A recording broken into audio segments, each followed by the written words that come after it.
Alors, il y a 10 ans, effectivement, j'ai été contrôlé positif lors d'une Coupe d'Europe en juin 2014.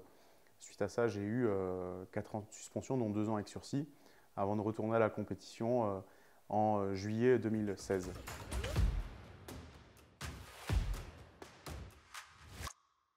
Bonjour, je m'appelle Quentin Bigot, je suis lanceur de marteau et j'ai 31 ans. Mon entraîneur à l'époque voilà, avait fait 2 fois les Jeux Olympiques et était dans une croyance où pour lancer loin, il fallait se doper. Donc du coup, moi j'ai épousé cette croyance en y croyant vraiment fortement. Et sauf qu'on n'était plus dans les années 80 ou 90 et voilà, je me suis fait contrôler positif et j'ai assumé toute ma responsabilité parce que j'étais conscient que c'était interdit. Mais j'avais l'impression aussi de rentrer dans le monde du sport de haut niveau, voilà, faussement bien sûr, mais voilà, j'ai commencé à prendre des produits à l'âge de 19 ans et 1 an et demi plus tard, je me suis fait contrôler positif.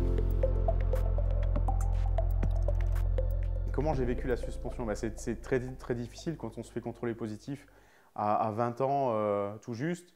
Je pense qu'on n'a pas du tout la maturité pour gérer ce genre de choses, gérer les médias, gérer les pressions, gérer tout qui s'effondre en fait, un monde qui s'effondre.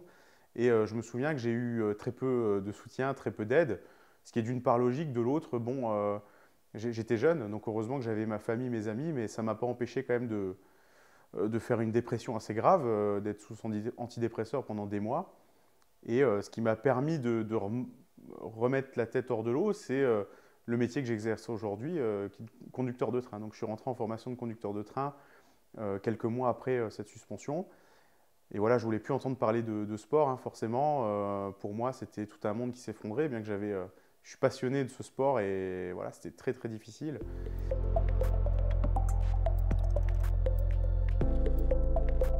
Et petit à petit, bon, j'ai repris le chemin de l'entraînement parce que ça me plaisait, pas par esprit de compétition, juste pour le plaisir du sport.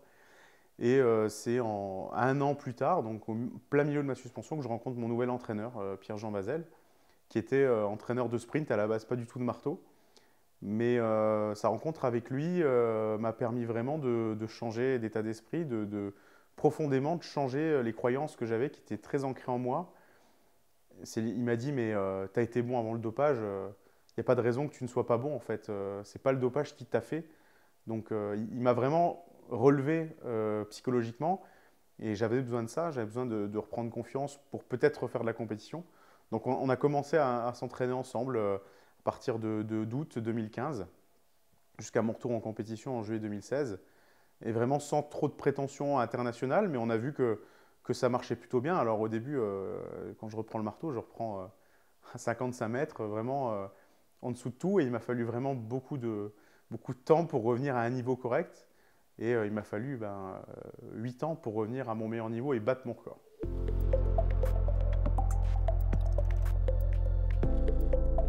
Déjà, le lancer de marteau, c'est une discipline à maturité tardive. Donc on est très très bon à partir de vers 30 ans.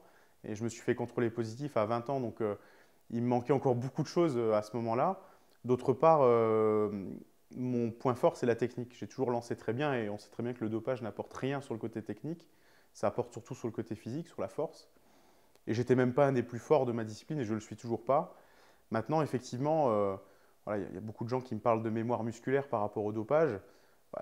Il m'a quand même fallu 8 ans pour battre ce record. 8 ans, c'est énorme. Et 8 ans de travail acharné, alors que je m'entraînais mieux après que je m'entraînais pendant. Donc j'avais vraiment de grosses carences sur plein de domaines à l'entraînement quand je me dopais, que j'ai vraiment maximisé après avec mon nouvel entraîneur, ce qui explique pourquoi j'ai réussi à m'entraîner. Mais voilà, la mémoire musculaire, je suis passé par… J'ai stagné à 76 mètres, 77 mètres, 78 mètres pour enfin battre ce record qui datait de 2014 en 2021. Il a fallu vraiment du travail acharné. Donc moi, la mémoire musculaire, je n'y crois absolument pas. En tout cas, pas pour mon cas parce que… Alors, peut-être il y aurait une mémoire musculaire si au moment de mon contrôle positif, je ne me serais pas arrêté de m'entraîner. Mais pendant des mois, j'ai perdu 20 kilos à plus manger, j'étais pas bien, etc. Franchement, quand j'ai repris le sport, mes muscles, ils n'étaient plus là. Donc il a fallu vraiment aller tout regagner à la sueur, quoi.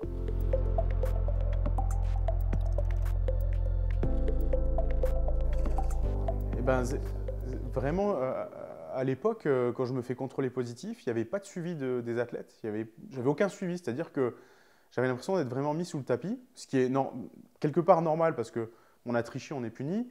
Mais de l'autre côté, j'ai 20 ans, je suis sous antidépresseur, mes proches ne me voient pas bien.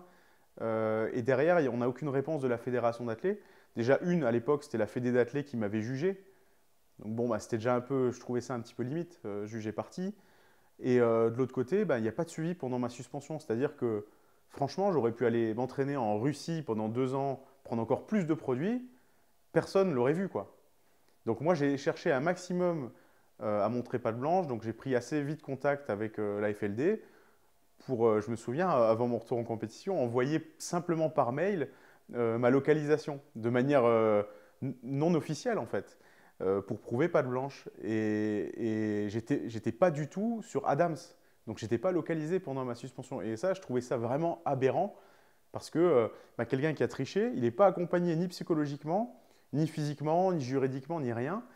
Et bah, effectivement, après, quand le mec il revient en compétition 2 ans après, bah, il y a beaucoup de gens qui pourraient dire ah ben oui, il refait des perfs, il a pu se redoper, etc. Alors bah oui, à l'époque, ça pouvait être vrai, parce que bah, il n'y avait pas de suivi, quoi. Et ça, j'ai toujours trouvé ça super aberrant.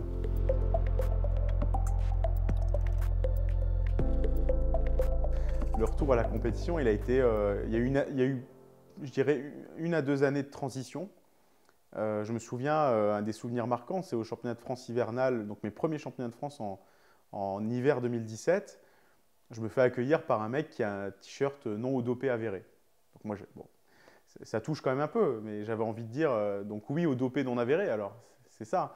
Parce que souvent, bon, ben, les gens, c'est un peu facile de critiquer celui qui s'est fait choper, mais moi je leur dis toujours, mais qu'est-ce que vous faites, vous, pour que d'autres ne tombent pas dans le dopage? Donc ouais, ça a été difficile, puis il y a eu la première sélection en équipe de France, où il y a eu un peu 2 équipes. Il y a eu des personnes qui m'ont dit t'es humain, t'as péché, mais on a vu que tu essayais de faire amende honorable et de revenir proprement et t'as communiqué, t'as assumé. Et il y a d'autres personnes qui sont restées sur le non, le dopage, pour moi, c'est suspension à vie, ça ne doit pas exister, c'est interdit, etc. Qu'est-ce que je peux faire? Je peux rien faire. Ça m'a touché forcément, ça touche parce que moi j'avais l'impression d'avoir vachement changé en fait, d'avoir fait un long chemin.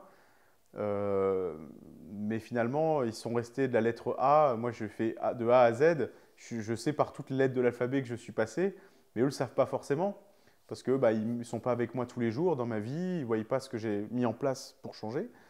Donc, je peux comprendre que les gens se disent, bah, attends, le mec, il fait une perf, et puis il revient, et puis il refait une autre perf, et puis en plus, l'année-là, je gagne la Coupe d'Europe des lancers. Donc, ça avait quand même un certain sens, même si j'étais encore un peu loin de mon record.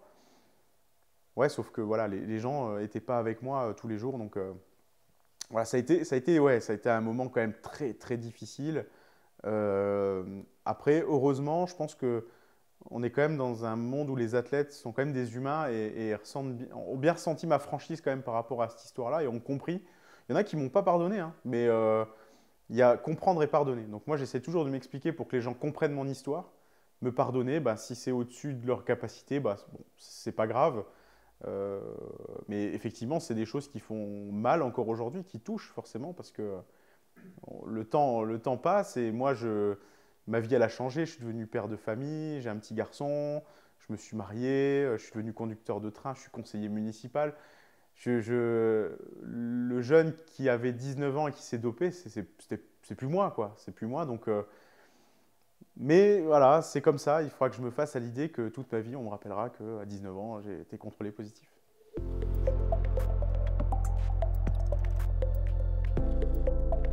Aujourd'hui, c'est important pour moi d'intervenir comme je le fais dans des clubs ou même simplement de manière officieuse, ne serait-ce que sur un coin de table avec des jeunes, parce que j'estime que j'ai un peu un devoir vis-à-vis de la société. Voilà, j'ai triché, j'ai été contrôlé positif et quelque part, j'ai droit à une seconde chance, mais elle n'est pas gratuite.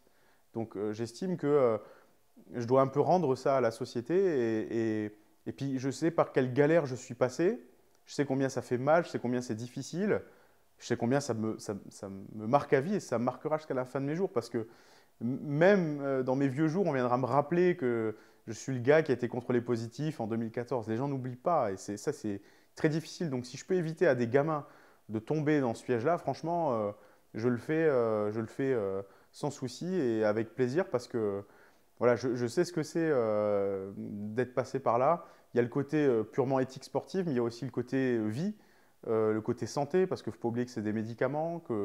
Voilà, donc, si je peux apporter cette pierre à l'édifice, c'est peut-être éviter qu'un jeune ou deux bah, tombe dans ce fléau-là, et ben, je le fais. Et puis, je pense surtout que ne pas en parler, c'est vraiment pas une bonne chose. Parce que moins on en parle, plus c'est tabou, et plus c'est tabou, et peut-être plus il peut y en avoir. Et donc, il faut vraiment briser ce tabou, il faut en parler, il faut libérer la parole. Voilà.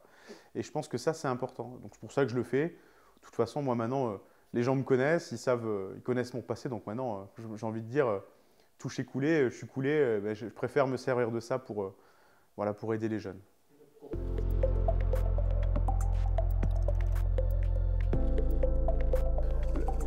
Ouais, l'entourage est très très important hein, dans la carrière d'un sportif, que ça soit, bon là ça a été pour du dopage, mais aujourd'hui il y a tellement de sujets qui reviennent avec les agressions sexuelles, les choses comme ça. Je pense que l'entourage c'est vraiment important et je suis content que petit à petit on demande de plus en plus de comptes aux entraîneurs, ce qui n'était pas le cas il y a quelques années en arrière. Et on leur fait signer des chartes, on leur fait faire des formations obligatoires. Et ça, c'est des choses qui n'étaient pas le cas il y a quelques années en arrière. Et ça se fait de plus en plus et ça sera obligatoire.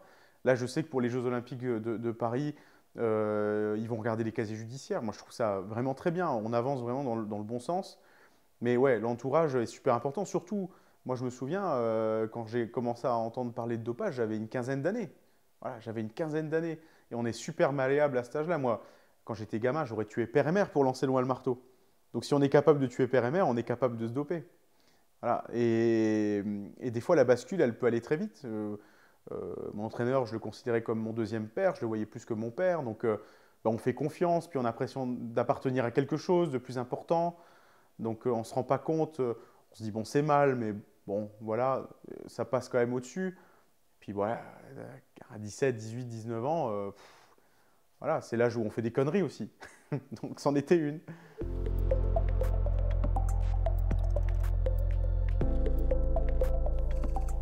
Oui, heureusement, aujourd'hui, il y a plus de prévention pour le dopage. Mais à mon goût, pas assez. Pas assez, pas assez.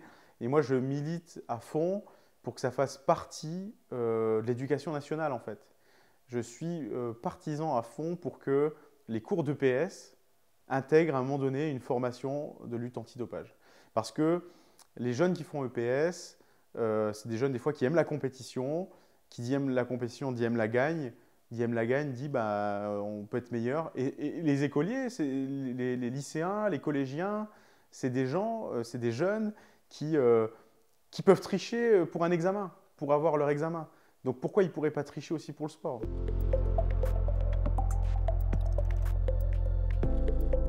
Et heureusement, j'ai quelques personnes qui m'ont tendu la main parce que la logique de la chose, c'est que pour moi, la croyance, c'était on ne peut pas lancer loin sans se doper. Et ce n'est pas le lendemain du contrôle positif, il ne faut pas être hypocrite, le lendemain du contrôle positif, je pensais toujours la même chose. Il m'a fallu des mois pour changer, pour évoluer. Et ça a pu se faire parce que des gens m'ont tendu la main, quelque part en me donnant un coup de pied au cul, en me disant il faut que tu changes, il faut que tu bouges. Donc j'ai fait des séances de psychologie, j'ai vu des psys. Puis le fait d'intervenir un peu dans les clubs pour parler de mon expérience, de ce qui s'était passé, bah, ça me fait prendre vachement de recul. D'avoir un nouvel entraîneur qui a une vision nouvelle sur ma discipline, qui me dit mais attends, le dopage t'a pas fait, donc c'est reprendre confiance.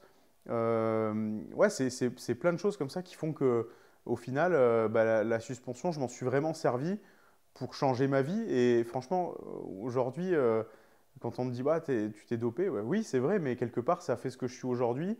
Ça m'a permis d'être conducteur de train, alors que c'était mon rêve de gamin, je l'avais abandonné pour faire du sport.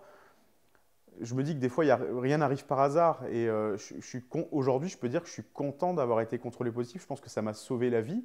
Parce que si je n'avais pas été contrôlé positif, j'aurais peut-être continué encore pendant des années. Peut-être que ça m'aurait bousillé la santé. Et là, ça m'a vraiment permis de me stopper à un âge où c'était encore possible pour pouvoir reprendre ensuite une carrière et puis reprendre ma vie en main, simplement.